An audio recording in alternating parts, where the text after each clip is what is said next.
வணக்கம். இன்னைக்கு நாம ஒரு முக்கியமான, சொல்லப்போனா பல பேரோட வாழ்க்கையையே புரட்டி போடக்கூடிய ஒரு விஷயத்த அலச போறோம்.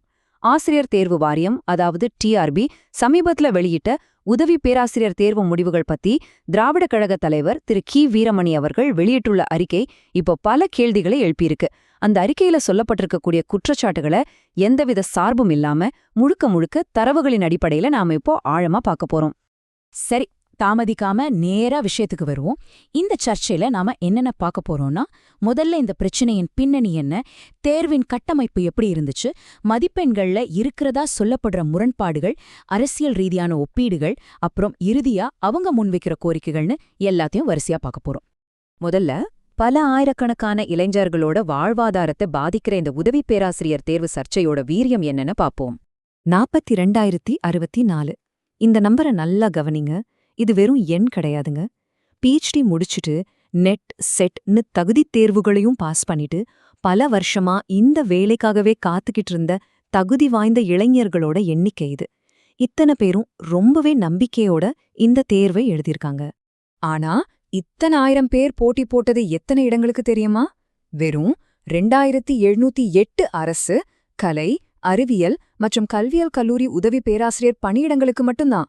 கொஞ்சம் யோசிச்சு பாருங்க, இவ்ளோ குறைவான இடங்களுக்கு இத்தனை 1000 பேர் போட்டி போடும்போது அந்த போட்டி எந்த அளவுக்கு கடுமையா இருந்திருக்கும், அவங்களோட எதிர்பார்ப்பு எவ்ளோ அதிகமா இருந்திருக்கும்னு. சரி, குற்றச்சாட்டுகளுக்குள்ள போறதுக்கு முன்னாடி இந்த தேர்வை எப்படி வடிவமைச்சாங்கங்கிற அடிப்படைகளை தெரிஞ்சுக்கிறது ரொம்பவே முக்கியம். இப்போ இதோட மதிப்பெண் பங்கீட்ட பாத்தீங்கன்னா ஒரு சுவாரஸ்யமான விஷயம் தெரியும். டிசம்பர் 27, 2025 அன்னைக்கு மொத்தம் 48 பாடங்களுக்கு நடந்த இந்த தேர்வுல 150 மார்க் கொள்குறி வகை, அதாவது எம்சிக்யூ வினாக்களுக்கும் 50 மார்க் விரிவான கட்டுரை எழுதுற பகுதிக்கும் ஒதுக்கப்பட்டிருக்கு. மீதமுள்ள மார்க்ஸ், அதாவது பணி அனுபவத்துக்கு 15, நேர்காணலுக்கு 15ன்னு பிரிச்சு வச்சிருந்தாங்க. இதோட காலக்கோட்டைய கொஞ்சம் கவனிப்போம். டிசம்பர் 27, 2025 எழுத்துத் தேர்வு நடந்து முடிஞ்சுது. அப்புறம் நடந்த சட்டமன்ற கூட்டத்தொடர்ல ஆளுநர் உரையில அரசு ஒரு வாக்குறுதி கொடுத்தாங்க. அதாவது தேர்வு முடிவுகள் போர்க்கால அடிப்படையில வெளியிடப்படும்னு சொல்லிருந்தாங்க. அவங்க சொன்னபடியே ரொம்ப வேகமா ஜூன் 26, 2026 அன்னைக்கு ரிசல்ட்டையும் ரிலீஸ் பண்ணிட்டாங்க. இப்போதாங்க நாம முக்கியமான விஷயத்துக்கே வரும். திரு வீரமணி அவங்களோட அறிக்கையில சுட்டிக்காட்டப்பட்ட அந்த அதிர்ச்சியோட்டும் கணித முரண்பாடுகள் என்னென்ன? இங்கே ஒரு மிகப்பெரிய முரண்பாட்டை நீங்க பார்க்கலாம். எம்சிக்யூ வினாக்கள்ல 100க்கும் அதிகமான மார்க் வாங்கின பல பேர் அதே எக்ஸாம்ல பகுதி 2ஆன கட்டுரை பகுதியில வாங்கின மார்க் எவ்வளவு தெரியுமா? 0. ஆமாங்க, முழுமையா சுடியம். ரொம்ப கஷ்டமான ஆப்ஜெக்டிவ் கேள்விகளுக்கு இவ்ளோ சிறப்பா பதில் சொன்னவங்க எப்படி கட்டுரையில ஒரு மார்க் கூட வாங்காம 0 வாங்குவாங்கங்கிறது அறிக்கையில எழுப்பப்படுற மிகப்பெரிய கேள்வி. அதே போல இதுக்கு நேர்மாறான ஒரு விசித்திரமும் இங்க நடந்திருக்கு. அதுதான் இது ரொம்ப தெளிவா காட்டுது. எம்சிக்யூல ரொம்ப ரொம்ப கம்மியான மார்க் வாங்கின பல பேர் கட்டுரை எழுதுற பகுதியில 50க்கு 49 மார்க் வரைக்கும் அசத்தலா ஸ்கோர் பண்ணிருக்காங்க. இது எப்படி சாத்தியம்? திருத்துற முறையில ஏதோ வெளிப்படையான குறைகள் இருக்கலாம் உங்கிற சந்தேகத்தை இந்த அறிக்கை முன்வைக்குது. இதை விட ஒரு உச்சக்கட்டமான விஷயம் என்ன தெரியுமா?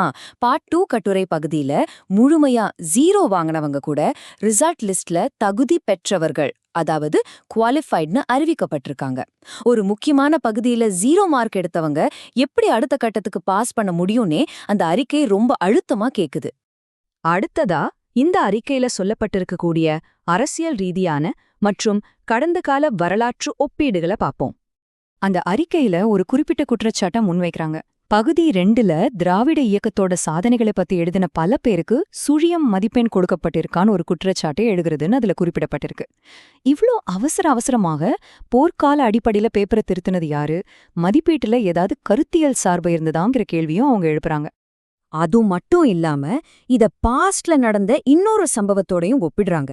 2017 நடந்த பாலிடெக்னிக் விரிவுரையாளர் தேர்வுல இதே மாதிரி முறைகேடுகள் நடந்ததா குற்றச்சாட்டுகள் எழுந்து அதற்கான வழக்கு இன்னமும் தீவிரமா நடந்துட்டு இருக்கு.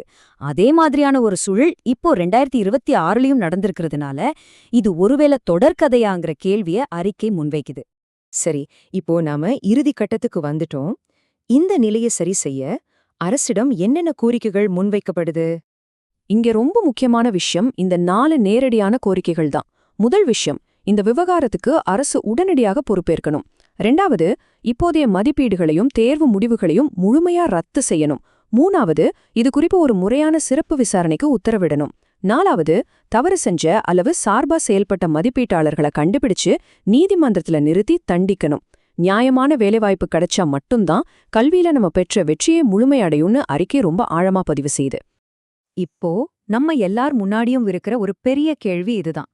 தங்களோட நியாயமான வேலைவாய்ப்புக்காக இத்தனை வருஷமா காத்துக்கிட்டு இருக்கிற ஆயிரக்கணக்கான இளைஞர்களோட உடைந்த நம்பிக்கைய அரசாங்கத்தோட விரைவான நடவடிக்கைகள் மீட்டு தருமா? அரசு பணி தேர்வுகளோட நேர்மை எதிர்காலத்துல எப்படி இருக்க போகுது? இத பத்தி நீங்க என்ன நினைக்கிறீங்க? இந்த விரிவான அலசல்ல என்னோட இணைந்ததற்கு நன்றி. மீண்டும் ஒரு பதிவில் சந்திக்கலாம்.